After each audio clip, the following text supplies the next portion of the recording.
lives, but she is standing up today with the support of our community. We want to say to all of you, they are not alone. They are not alone. Not alone. And so we want to bring to the stage, to the microphone, Miss Mia Wright. I'm so upset I couldn't fumble my word. Yeah. Hi, my name is Mia Wright. I am an essential worker too. I am a funeral director assistant as well. What I experienced Sunday was traumatizing. I was attacked by people I thought that was here to protect and serve us. They dragged me out the car by my hair and slammed me to the ground. Glass in my eyes, scrapes, bruises. I have anxiety now. I can't sleep. I had to go to a doctor. I had to go to the emergency room. The officer had his knee in my neck. And all I thought about was what happened with George Floyd.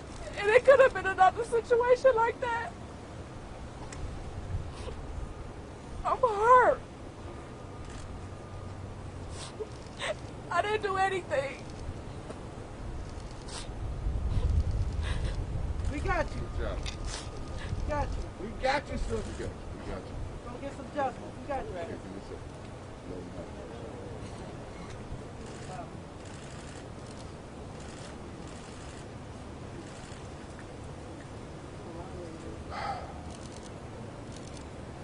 Next, the next speaker will be Ms. Kimberly Woods, who is the parent of Mia Wright. Good afternoon. My name is Ms. Woods. I am a CPS employee for 38 years, and I'm rather pissed off at the moment. Yes, ma'am. Out here in this parking lot, as the police came up on us, knocking on the windows, not identifying themselves, and as we attempted to try and get out of the car, and I'm on the other side in the passenger's seat in the back, hearing that they dragged my child out of the car, and I couldn't get to her because they had me detained on the other side. And hearing that they had his knee on her neck really pissed me off because I'm thinking about Floyd. I was very rude, very angry. When we got to the police department, when they said that's where they were taking her, and we got over there. Got over there, called. They said they didn't know she was there. Okay, called back again. The sergeant went back to the back and brought the car back. He said he was going to check on me. He came back, he wanted us to call back. So I called back. They said, so I'm like, you don't have my child, it's a Sandra Bland thing here. So I called back in there, and as I was standing outside in the parking lot, the ambulance went past. They refused to tell me that my child was taken to the ambulance because she had glass in her eyes. I want her charges dropped. We didn't do anything. We were singled out here in the parking lot. It was very, very devastating. I had never gone through anything like that in my life. I have not slept. I didn't sleep that night, especially after they kept her all night till the next morning for nothing. When I see police cars, I get angry. I work at the school with kids. How can I tell my kids you're supposed to trust CPS police, the police, Chicago police, if you do stuff like this to people? I want all of this dropped and over with. I want justice for all three of us. I want justice for the world. I don't want anybody to have to go through this ever in their life again. If you wanted our attention, all you had to do was knock on the window. We run away out the parking lot. Tell it. We would have stopped. But all of that wasn't necessary. The two that initiated it, I want justification. The one that pulled her out, put his knee on her neck, I want justification. That's right. Hate crime. Hate crime. Doesn't make any sense.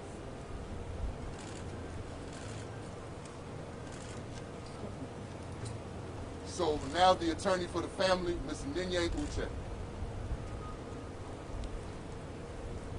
could you spell your, could you spell your No problem. M-E-N-Y-E. Last name is Uche, U-C-H-E. What we saw on this video, what happened on May 31st, 2020, was not a group of police officers maintaining law and order. what we saw was a vicious attack. You would think that in this climate, these particular police officers would work on building trust and promoting peace. Yet what we saw was them promoting and provoking fear, chaos, and mayhem. It is not okay dragging someone, a young girl, out of the car by her hair. By her hair. Animals don't even get treated like that. To the ground, calling her a savage, calling her a bitch. I hate using those words, but that's what they said. It's wrong. And so we're not only asking questions here. We've seen the video. And a picture says 1,000 words, a video says 1,000,000. We're not just asking for an investigation, but we're also going to be asking the State's Attorney's Office to conduct a criminal investigation. Yes. I used to be a prosecutor. Mr. Allen, Shea Allen by my right, and Ms. Tamara Walker by my left used to be prosecutors too. And we all know, former prosecutors know, that if this was a normal person, a non-police officer that rushed up to a vehicle, a crowd of people, bomb rushing people, smashing windows, bringing people out of the car, dragging them by their hair, dragging them to the ground, putting their knee on their neck, we all know that's going to instigate criminal charges. It won't take 24 hours before you're charged with a felony. So we're asking not just for a criminal investigation, but we're asking for an investigation by the police, because this was highly unethical and it was a vicious attack. And it's shameful and disgraceful. And that's all I have to say at this point in time.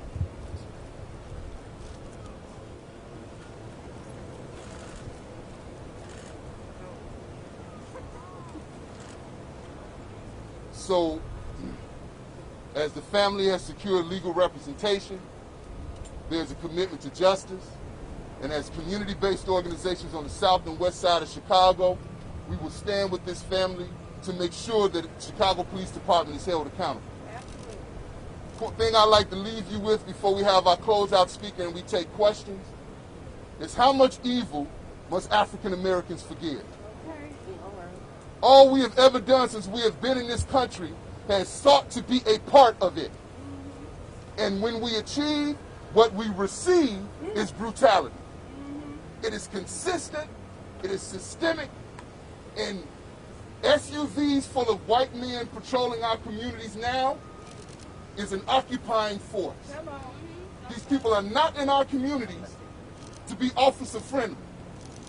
Our children are at risk. We are at risk. We are dealing with an issue that is like an infection that is spread throughout the entire body of the police department. So we are standing with this family. We will get justice. And our closeout speaker from Black Leaders Building Together is the Reverend Robin Hood.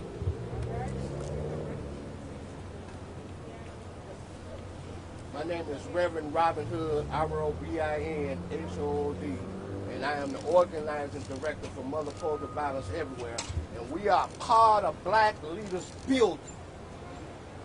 This is the group the city of Chicago should be quite concerned with. This is the group the police department should be quite concerned with, because we are going to change everything this police department is as we see today. Well, why do you say that? Because that structural racism that is embedded in the Chicago Police Department is going to stop right here with this group. Neil, you ain't got to worry no more. Family, you ain't got to worry no more. Because you got the right folks that's on your side. We're not going away. We're not in fear. They can't bully us. And that man that grabbed your hair, he was a punk. Okay? And that's what we got. A punk and savages in Chicago Police Department. Anytime you grab a black woman by the hair and pull her down, you a punk. You a punk. We got to get those punks out of the police department, and we're going to do that legislatively. We're going to do that with our voices, and we're going to do that in a way that never been done before. Thank you.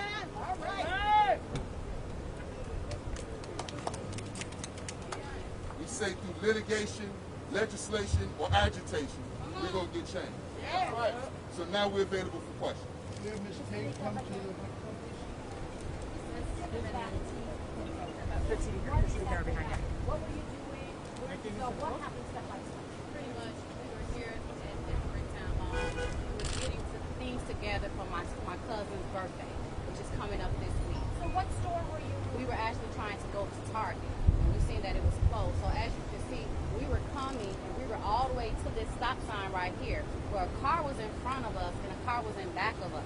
We were waiting to go out to be able to square the traffic. So from there, two cops came. I saw them in my rear view mirror because I looked and I saw they were walking. Next thing I know, they started running. They ran up to my car and just started bamming on my car, telling me to move, move, move.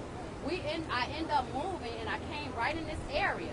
In this area where they actually it was maybe around 12 or 14 cops that just started bamming on they just swarmed in and just started bamming at my windows, bamming at my car. They had their weapons drawn, as if we were criminals, as if we had they did something like robbing someone. I mean, and for them to actually just literally just drag her out the car by her hair was totally unnecessary. Totally unnecessary. Who was in the car with you? It was myself, my cousins, and it was 5 of us that was in the vehicle. Okay, so I know that we saw at least 2 people that pulled out of the car. Who was the second person that got pulled out? That is another young gentleman that was in the vehicle with us. He was actually taken to the ground where he consumed a scratch and everything on his face. But they let him go at the scene right then and there because they had nothing. It was nothing for them to actually stop us for. You got a family friend? Yes, it's a family. What did they say to you when they were doing it? Did they say anything? Nothing. Not one, nothing. Just told us to get out the car. Get out, get out, get out. Yes, and they swarmed us just like we were animals. When they got out the car, was there any kind of verbal exchange? None. They was just calling, certain things was being said, and we were trying to ask questions like, where are they taking me, or what are they doing with her? They told us to clear the way. They was pushing us out the way. They told us we couldn't even come close to what they were doing. We couldn't do anything. Can you clarify for us, what are the charges? Yeah, what was the charges? Disorderly conduct. Disorderly conduct. We don't know. That's what we're trying Coming to to the mall. Right. But only Mia was charged. Only Mia, after 5 of us, only Mia. And Mia was taken to the police. Correct. Ms. Tate, so when you were, when they first were banging on the car, at what point did they smash windows? How long was it after they started banging on your car that things escalated like that? Just immediately. They started bamming, and then when they didn't get when I look back at the video, I saw one police officer pretty much rested his hand on my vehicle to get some type of leverage, and we saw him bang the window at least 5 times until he got a break. So did they stop the other vehicles? Sorry, you mentioned there's a vehicle in front of you and another one behind you. We don't know who it is. But did you see them swarming them as well, or No, just your vehicle? they just came directly to my vehicle. Maybe a question to the attorney. Sure. The officers' names. No, we do not. What we're definitely going to get the names. I know the family has been informed that Cobra is investigating, so they definitely know who these officers are, and we just want to get to the bottom of it. What we want to do first is get hard charges dropped because they're absolutely ridiculous. Disorderly conduct for what? The only disorderly conduct that I saw in the video was what the officers were doing to the family. More than disorderly conduct, as a matter of fact. So at this time, I would like. I know you guys had some questions. What steps are you going to be taking, though? I'm sorry. What other steps are you going to be taking? Well, I'm going to be reaching out. I'm going to be reaching out to Copa today, and we're going to be contacting the state's attorney's office to conduct a criminal investigation. Has the mayor reached out to you at all? No one has reached out to the family.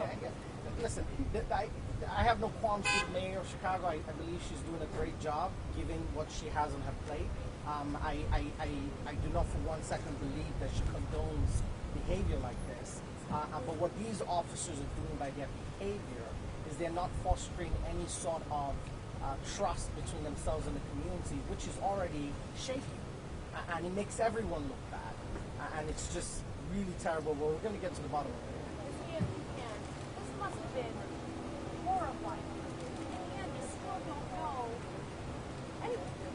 No, they wouldn't tell me anything. They hold me for 18 hours and tell me absolutely nothing. What were those 18 hours when you were, has this ever happened to you? No. Here you are in jail. 18 hours. What was that like? Terrified. I just stood there. I couldn't sleep. I couldn't do nothing. I just sat there, just waited. I kept asking questions. Nobody could give me any answers.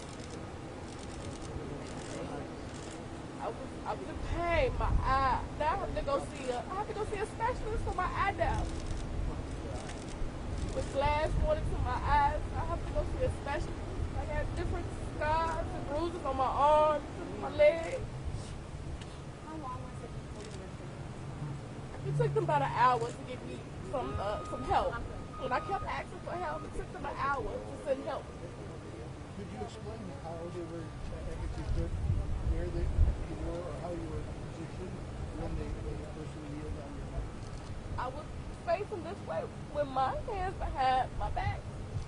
Were you in the driver's seat or the passenger? I was on the passenger seat in the front.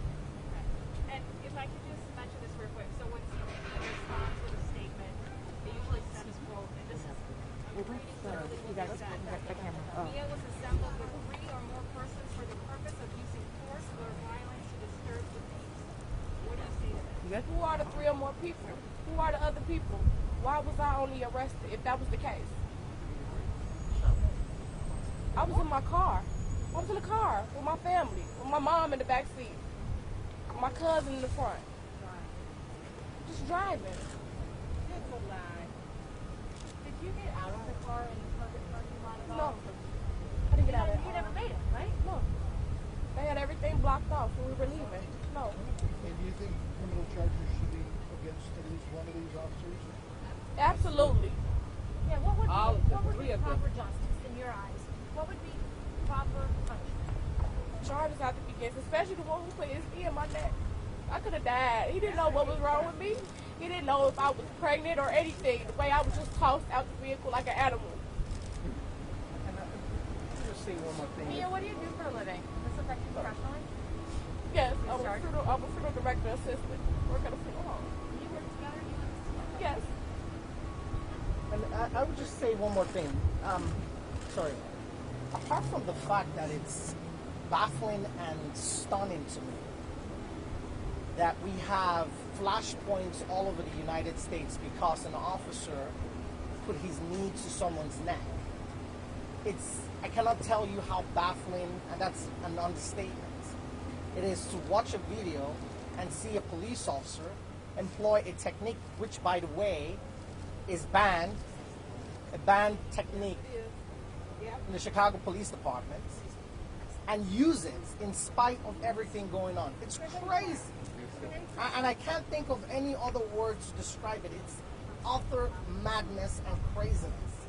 To think that you are trying to promote peace because an officer in Minneapolis put a knee to someone's neck and you decide that this is a great time to try the same technique, even though you know it's not sanctioned by the Chicago Police Department. It's a disgrace. And so not only do we want this officer disciplined, all of them should be investigated. You know, and where was that officer to run over and to say, hey, you can't put your knee on her neck. Stop it. What are the immediate next steps? And I'll just say this, in regards to the statement that was just read by one of the reporters, absolute nonsense. Never happened. Where are the other 2 individuals or 3 individuals she was with? They should just say they made a mistake. Obviously, they thought they were someone else. How about you knock on the door?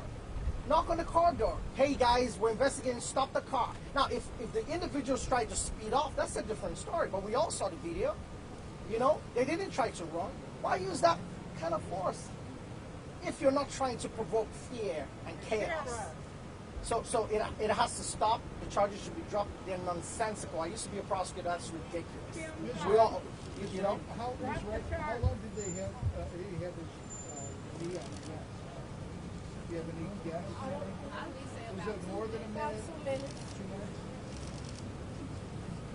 So what are the immediate next steps? You know? Well, so immediate next steps, we're going to be reaching out to COPA today. I know COPA has reached out to the family.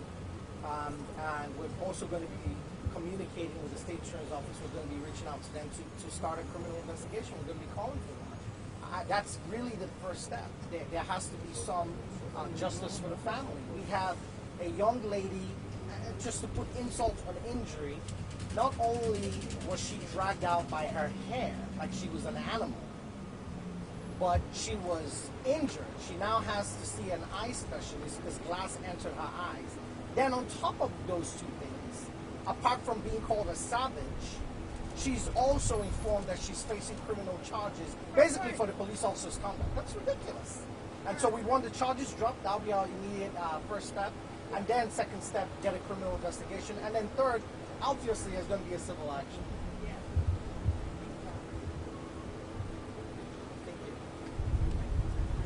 I want to thank everybody for coming out. This concludes our press event. Thank you.